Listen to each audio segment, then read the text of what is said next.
wabarakatuh.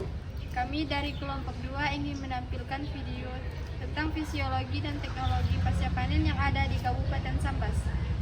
Perkenalkan, nama saya Muhammad Fiana. Saya akan menjelaskan komoditas jeruk. Perkenalkan, nama saya Novia Safitri. Saya menjelaskan komoditas daun bawang. Perkenalkan, saya Nuraini. Saya akan menjelaskan komoditas tentang jagung.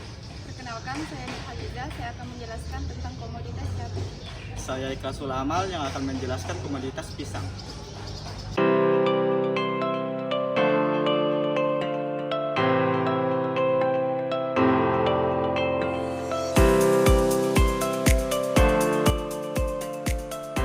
Halo semuanya, perkenalkan nama saya Nuraini. Di sini saya akan membahas fisiologi dan teknologi pasca panen komoditi jagung. Kabupaten Sambas yang terletak di ujung utara Kalimantan Barat dikenal dengan potensi pertanian yang melimpah. Salah satu komoditas unggulnya adalah jagung, sumber pangan, pakan, dan industri yang penting bagi masyarakat. Tanaman jagung memiliki dua fase utama dalam pertumbuhannya, fase vegetatif dan fase generatif. Di fase vegetatif, tanaman membentuk daun, batang, dan akar. Sementara di fase generatif, tanaman mulai membentuk bunga dan tongkol.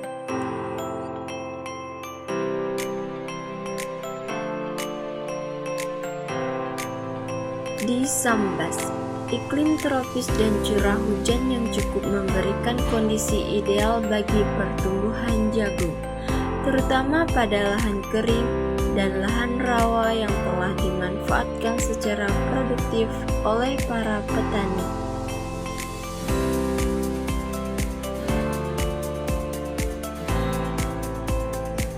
Waktu panen jagung ditentukan berdasarkan kematangan fisiologis, ditandai dengan warna kulit tongkol yang mengering dan kadar air biji sekitar 20%.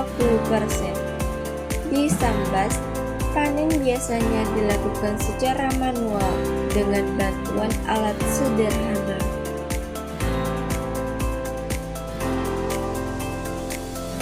Setelah panen, biji jagung perlu segera dikeringkan agar tidak rusak atau terserang jamur. Di beberapa desa, pengeringan masih dilakukan secara tradisional.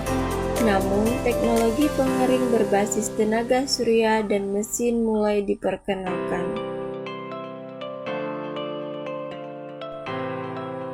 Teknologi pasca panen yang tepat sangat penting untuk menjaga mutu jagung. Di beberapa kelompok tani di Sambas, sudah digunakan mesin korontok dan alat pengering sederhana untuk meningkatkan efisiensi.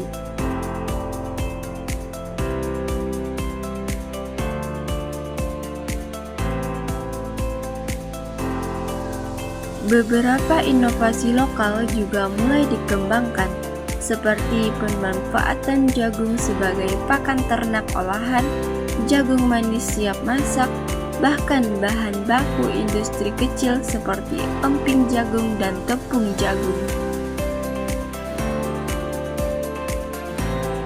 Dengan pemahaman fisiologi tanaman dan penerapan teknologi pasca panen yang baik, petani Sambas mampu meningkatkan hasil dan kualitas jagung, membuka peluang pasar lebih luas bahkan keluar daerah.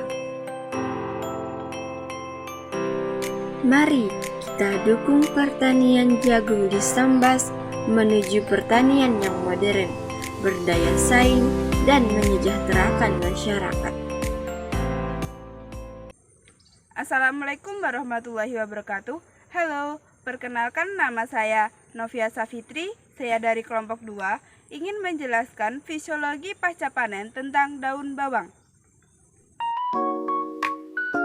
Daun bawang adalah tanaman sayuran yang termasuk dalam keluarga Allium, sama seperti bawang merah, bawang putih, dan bawang bombay. Daun bawang memiliki batang yang semu yang panjang dengan warna putih di bagian bawah dan hijau di bagian atas. Bagian yang umum dikonsumsi adalah batang dan daunnya yang beraroma khas. Manfaat daun bawang. Yang pertama, menjaga kesehatan jantung. Yang kedua, meningkatkan imun tubuh. Daun bawang kaya akan vitamin C dan antioksidan. 3. Memperkuat tulang. Daun bawang tinggi akan vitamin K. 4. Mencegah kerusakan sel. Daun bawang mengandung antioksidan. Penanganan pasca panen daun bawang. 1. Pemanenan. Dilakukan saat daun bawang sudah cukup besar dan batang putihnya panjang. 2. Pembersihan. Bersihkan tanah yang menempel. Buang daun yang rusak, menguning, atau layu. 3. Pemotongan. Potong akar dan sebagian daun jika diperlukan. 4. Pengeringan atau penirisan. Tiriskan daun bawang yang sudah dicuci untuk mengurangi kelembapan yang berlebih. 5. Pengemasan. Gunakan wadah atau kemasan berlubang, misalnya keranjang plastik atau plastik berlubang, agar sirkulasi udara terjaga. 6. Penyimpanan. Simpan di suhu dingin 4-10 derajat Celcius agar daun bawang tetap segar. Assalamualaikum warahmatullahi wabarakatuh. Halo semuanya, perkenalkan saya Nurhaliza. Saya di sini akan menjelaskan fisiologi dan teknologi pasca panen tentang tanaman cabai.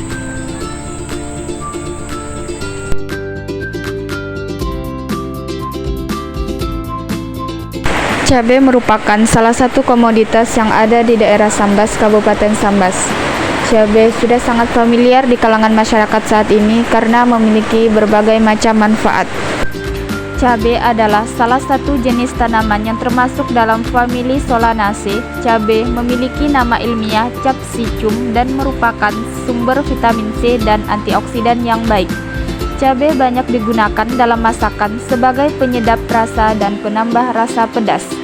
Beberapa jenis cabai yang umum dikenal yaitu yang pertama cabai rawit, yang kedua cabai merah, dan yang ketiga cabai hijau. Cabai memiliki beberapa manfaat antara lain yang pertama mengandung antioksidan. Cabai mengandung antioksidan yang dapat membantu melindungi tubuh dari kerusakan akibat radikal bebas. Yang kedua, membantu mengurangi peradangan. Cabai memiliki sifat antiinflamasi yang dapat membantu mengurangi peradangan. Dan yang ketiga, meningkatkan metabolisme. Cabai dapat membantu meningkatkan metabolisme tubuh. Cabai juga dapat digunakan dalam berbagai bentuk seperti segar, kering, dan juga bubuk. Pasca panen cabai adalah proses yang dilakukan setelah cabai dipanen untuk memastikan kualitas dan kesegarannya.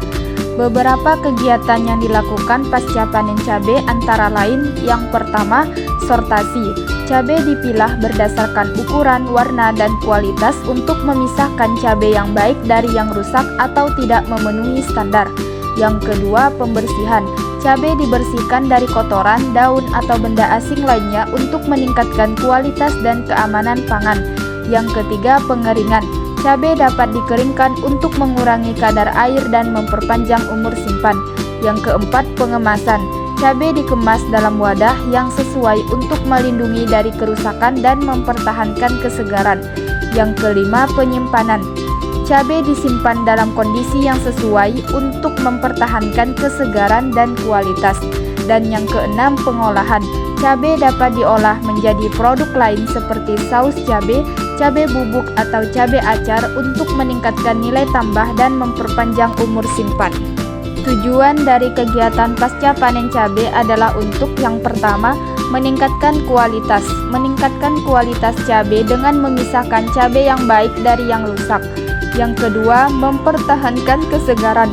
Mempertahankan kesegaran cabai dengan pengemasan dan penyimpanan yang sesuai. Yang ketiga, mengurangi kerugian. Mengurangi kerugian akibat kerusakan atau kebusukan cabai. Yang keempat, meningkatkan nilai tambah. Meningkatkan nilai tambah cabai dengan mengolahnya menjadi produk lain. Penggunaan cabai yang pertama untuk masakan. Cabai banyak digunakan dalam masakan sebagai penyedap rasa dan penambah rasa pedas. Yang kedua, obat tradisional. Cabai digunakan dalam obat tradisional untuk mengobati berbagai penyakit seperti sakit gigi dan rematik. Yang ketiga, kosmetik. Cabai digunakan dalam beberapa produk kosmetik karena sifat antiinflamasi dan antioksidannya. Manfaat lainnya yaitu yang pertama membantu meningkatkan nafsu makan dan membantu mengurangi stres.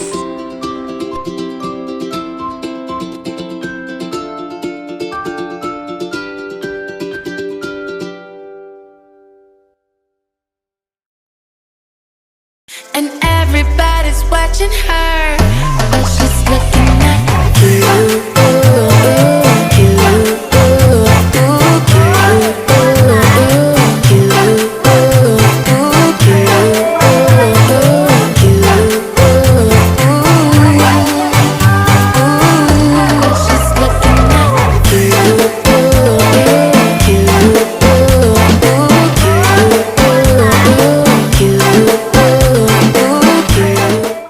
Assalamualaikum warahmatullahi wabarakatuh.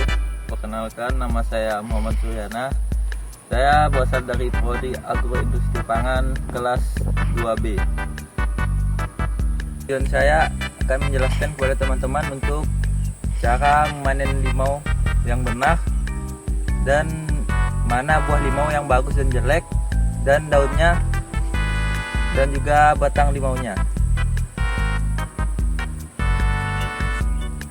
Oke, lanjut. Ini saya akan memberitahu teman-teman bagaimana sih cara memetik buah limau dengan benar. Jadi pertama-tama tangganya dipegang terlebih dahulu. Kedua, pegang limaunya, terus perlahan ditarik. Ini. Kalau jika limaunya sobek atau rusak, jadi nilai jualnya menjadi lebih murah atau kurang. Jadi teman-teman, ini adalah daun limau yang rusak atau kurang bagus, dan batangnya ini disebabkan karena kekurangan air, serangan hama, penyakit, kurangnya nutrisi atau kondisi tanah yang buruk. Seperti ini. Jadi teman-teman, ini adalah bibit yang baru ditanam beberapa bulan yang lalu. Seperti ini bentuknya. Jadi kita akan membandingkan 3 limau madu tersebut. Yang pertama, limau ini terbuka atau hampir terbelah karena banyaknya terkena sinar matahari. Jadinya menjadi sobek seperti ini.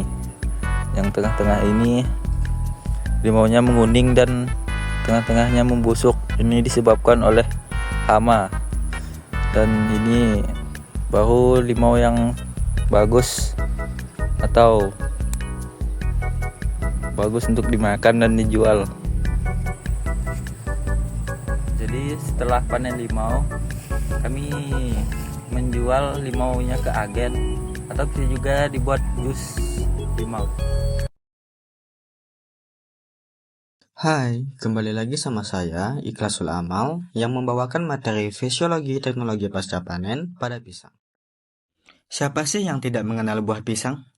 Rasanya yang manis, teksturnya lembut, dan identik dengan warna kuning. Namun, dengan kepopulerannya sebagai buah yang enak dan sehat, sayangnya dari pemantauan saya, petani di daerah Sambas yang mengkhususkan untuk menanam pisang ini sangat jarang. Kebanyakan petani menanam pisang hanya sebatas di lahan sisa yang tidak terpakai.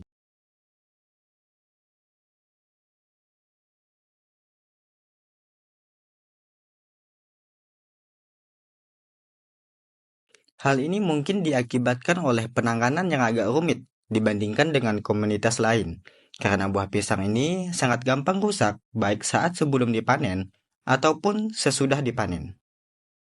Faktor-faktor tadi dapat mengakibatkan kerugian ekonomi pada petani. Masalah tersebut bisa diatasi dengan penerapan ilmu fisiologi dan teknologi pasca panen, khususnya pada buah untuk pembahasan kali ini. Ada 2 pembahasan yang akan saya sampaikan, yaitu pertama, cara mengatasi bercak hitam pada buah. Kedua, cara mengatasi umur simpan yang pendek. Yang pertama, untuk mengatasi bercak hitam pada buah, kita harus mengetahui karakteristik buah pisang itu sendiri. Buah pisang ini memiliki karakteristik yang lembut, baik daging ataupun kulit, sehingga goresan sedikit saja akan meninggalkan bekas. Nah, yang dapat dilakukan untuk mengatasinya saat mendistribusikan hasil panen atau meletakkan hasil panen terlebih dahulu dialasi dengan bantalan halus, bisa menggunakan karung atau kardus, dan jangan ditumpuk. Dan untuk masalah kedua, faktor utama yang mempercepat proses pembusukan adalah keterlibatan gas etilen. Karena gas etilen inilah yang berperan dalam mempercepat proses pematangan pada buah pisang. Sehingga, cara mengatasinya cukup sederhana, yaitu cukup menghindarkan buah pisang dari paparan gas etilen dengan cara meletakkan atau memajang buah pisang di udara terbuka.